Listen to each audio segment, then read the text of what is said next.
Kyleighs Law? How do you feel about reopening that? Well, listen, as the father of teenage children, 2 teenage children, I have real concerns about it. I do, as a father. Now, you know, we're going to allow the legislature to work through the process they're working through and reviewing it. And we're going to lend any support we can as an administration to that review. As governor, I don't have an opinion yet.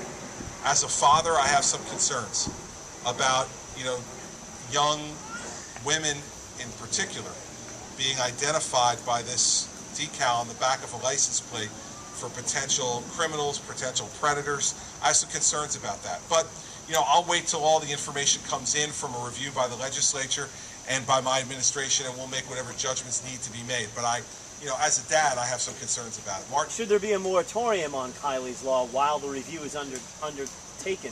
I think the review, listen, you know, it's not my, I don't think it's my place, given that that law was passed when I wasn't here, was signed when I wasn't here.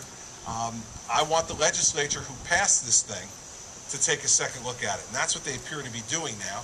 And the administration has said that we'll be supportive in whatever way they want, providing information and staff support to the legislature in whatever way they need it to make a review. But I'm not going to be announcing any kind of moratorium or anything else. I want them to do a swift review. You know what happens in government, Martin. If I give them a moratorium, then there's no imperative for them to keep working. If there's still pressure from the public to review this because they're concerned about it, that continues to keep people working. If I give them a timeout, then they'll all be hanging around waiting for the timeout to be over. So I don't think that's wise to do. Let's get to a review, make a decision. If the law's going to continue, fine. If they want to amend it or repeal it, I would certainly be open to that conversation.